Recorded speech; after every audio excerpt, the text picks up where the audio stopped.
శ్రీహరి పంచతులసి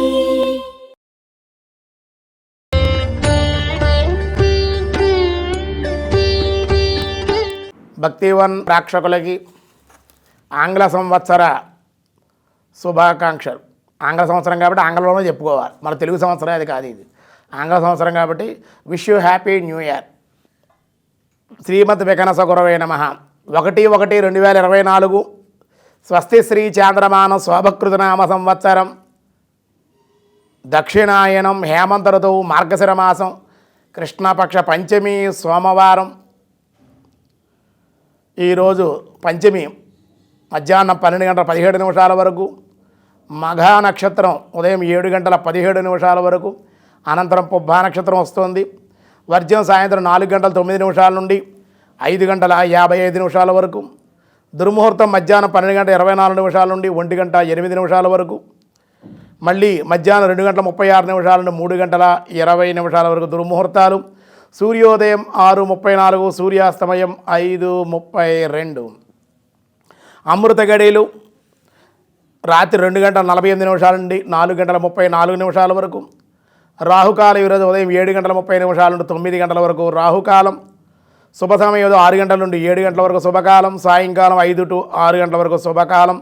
ఆయుష్మాన్ యోగం ఈరోజు తెల్లవారుజామున 3:30 వరకు. తైతుల మధ్యాహ్నం 12:17, గరంజి రాత్రి 1:24. ఈరోజు ఆంగ్ల సంవత్సరం. ప్రకృతి ఏం పులకరించదు, కానీ ఆంగ్ల సంవత్సరం ఈ బ్రిటిష్ వాడు మనకు అడ్డించిపోయేటువంటి సంవత్సరం అన్నమాట. మన ఉగాది, మన సంవత్సరాది ఎప్పుడు అంటే ఉగాది రోజు అన్నమాట. ఆ రోజే ప్రారంభం. ప్రకృతి పులకరిస్తుంది, ప్రకృతిలో ఆహ్లాదకరమైన వాతావరణం, ఈ పళ్ళు పూత అన్నీ వచ్చేటువంటి కాలం అన్నమాట. అది ప్రకృతి వసంత ఋతువు అన్నమాట మనకి. ఇప్పుడు ఈ ఆంగ్ల సంవత్సరం ఏం పోయేదు, ఎవరో పులకరించిపోరా, మరి తాగుబోతులు వీళ్ళే పులకరించిపోతూ ఉంటారు చాలామంది.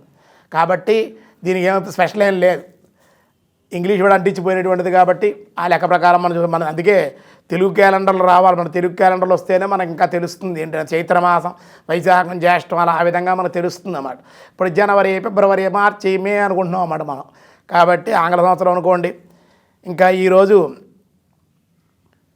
చక్కగా సోమవారం పరమశివుడిని ఆరాధించడం, దర్శించుకోవడం, ఇష్టదేవత ఆరాధన. ధనుర్మాసం కూడా జరుగుతోంది కాబట్టి పెరుమాళ్ళను కూడా ఆరాధించుకోవడం, దర్శించుకోవడం కూడా అన్ని విధాలుగా యోగ్యం. భగవంతుడు పురుషోత్తముడు అన్నమాట. మన వాళ్ళు కూడా పుణ్యపురుషుడు అన్నమాట. పుణ్యమందు పుణ్యపురుషులేరయా అని చెప్పినట్లుగా ఏరి పుణ్యపురుషులు లేరుగా. కాబట్టి పురుషుడు అనేటువంటి వాడు స్త్రీకి రక్షణగా ఉండేటువంటి వాడు. ఒక మామగారుగా, ఒక తండ్రిగా, ఒక తాతగా, ఒక అన్నగా, ఒక సోదరుడుగా, ఒక స్నేహితుడిగా ఉండేటువంటి వాడు పురుషుడు. అటువంటి పురుషుని గౌరవించాలి.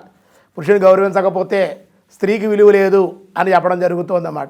పురుషుడు రక్షణగా ఉంటున్నాడు, ఒక రక్షకుడు సైనికుల్లో ఇంట్లో ఉంటాడు. ఏమండి, సంపాదనలో కుబేరుడు లాంటివాడు, అలాగే రాముడు లాంటివాడు, కృష్ణుడు లాంటివాడు. ఇలాగ ఈ విధంగా సర్వం కూడా వాడు ఇంట్లో ఉండేటువంటి విషయాల్లో అండుదడ్డుగా భగవత్ స్వరూపంగా పురుషుడు చెప్పారు. అటువంటి పురుషుని గౌరవించాలి. మన ట్రైన్స్లో కానీ బస్సుల్లో కానీ పురుషులకు సంబంధించినటువంటి సీట్లలో పురుషుల్ని కూర్చోబెట్టి వాళ్ళు గౌరవించవలసిందిగా మీ అందరికీ కూడా తెలియజేస్తూ ఉన్నాం. కాబట్టి పురుషుడు పరమాత్మ స్వరూపం చెప్పారు, స్త్రీ జగన్మాత స్వరూపంగా చెప్పడం జరిగింది. పురుషులు గౌరవించండి, వాళ్ళ సీట్లో వాళ్ళనే కూర్చొనివ్వండి. ఇంక ఈవేళ మనకి దినారంభ చక్రాన్ని బట్టి రాశి ఫలాల్లో మేష, వృషభ, మిథున, కర్కాటక రాశి వారికి మిశ్రమంగా ఉందని చెప్పుకోవాలి. కానీ అనుకూలంగా మంచి వార్తలు వింటారు.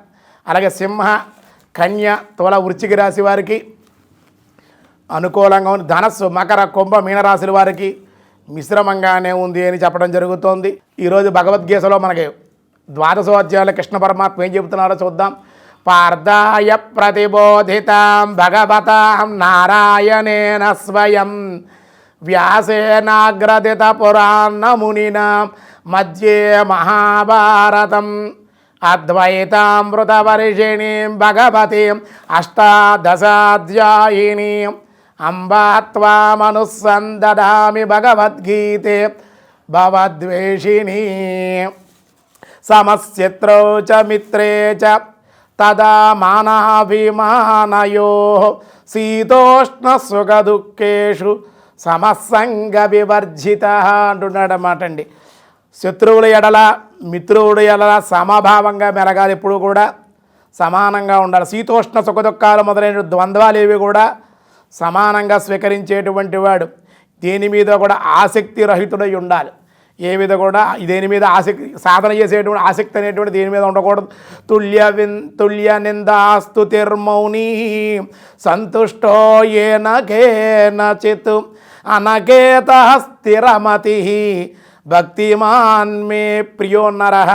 నిందితుల యందు ఎవరైనా అన్నా సరే చలించకుండా ఉండేటువంటి వాడు, మానశీలుడు, శారీరక నిర్వహణకై లభించే దానితోనే తృప్తిపడి ఇవాళ ఏం దొరికిందో దాంతో తృప్తిపడి బతికేటువంటి, తృప్తి కలిగినటువంటి వాడు, తృప్తి అన్నమాట.